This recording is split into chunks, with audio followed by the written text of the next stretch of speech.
what will be a very تو آپ کیا سمجھتے ہیں کہ ان دونوں پارٹیوں کے درمیان ان مذاکرات میں سب سے پہلے کس حوالے سے بات ہوگی؟ I think there are a lot of topics and it's a very difficult position because میں سمجھتا ہوں کہ بہت سارے ایشوز ہیں اور یہ ایک بہت مشکل پوزیشن ہے کیونکہ تمام فریقوں نے درخواست کی ہے کہ کوئی بھی ان بین الافغان مذاکرات میں دخل نہ دے. یہ صرف اور صرف افغانوں کے درمیان مذاکرات ہوں اور افغانوں کی قیادت میں ہوں. اس لیے ابھی ان مذاکرات کے لیے کسی بھی قسم کی اور کسی مدد کی درخواست نہیں کی گئی اور امید یہ ہے کہ یہ اکٹھے ہو جائیں گے اور اپنا کوئی ایجنڈا لے کر آئیں گے اور اپنی ترجیحات کے مطابق کام کریں گے. لیکن ظاہر ہے کہ افغانستان میں عوام کی جس معاملے پر توجہ ہے اور ان کی وہ ترجیح بھی ہے وہ سیکیورٹی ہے.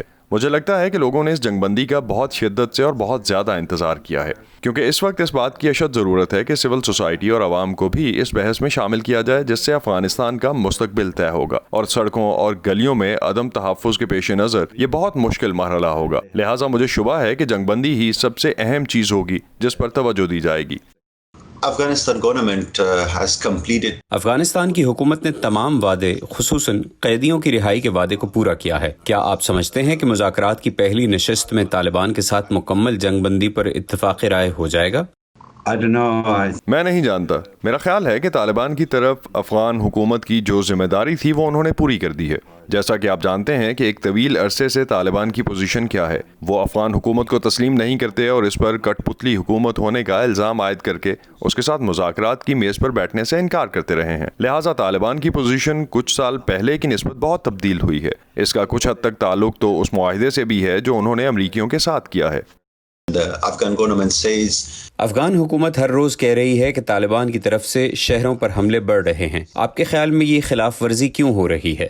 I think there are accusations from both sides. میرے خیال میں الزامات تو دونوں طرف سے ہیں اور دونوں طرف سے یہ واقعات رپورٹ ہوتے رہے ہیں لیکن عمومی طور پر تشدد میں کمی آئی ہے. طالبان اور امریکیوں کے درمیان دوحہ میں ایک مانیٹرنگ اور آبزرویشن سسٹم قائم ہے اور دونوں کے درمیان بات چیت کے لیے چینلز کھلے ہیں. جب اس طرح کے واقعات ہوتے ہیں تو وہ بات چیت کرتے ہیں اور اسے جلد سے جلد حل کرنے کی کوشش کرتے ہیں. لیکن ایسا کوئی نظام اس وقت افغان حکومت کے پاس نہیں ہے. مجھے امید ہے کہ جب مذاکرات کا باقاعدہ آغاز ہوگا تو اس پہلو پر سب سے پہلے بات ہوگی.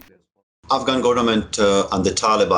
حکومت اور طالبان اپنی قانونی حیثیت پر زور دیتے ہیں. ان حالات میں ہمیں انٹرا افغان مذاکرات کے نتیجہ خیز ہونے کی کتنی امید رکھنی چاہیے؟ Well, I think we should be very optimistic. میرے خیال میں تو ہمیں پر امید ہونا چاہیے اور اس مرحلے پر امید رکھنے کے علاوہ کوئی آپشن ہے بھی نہیں.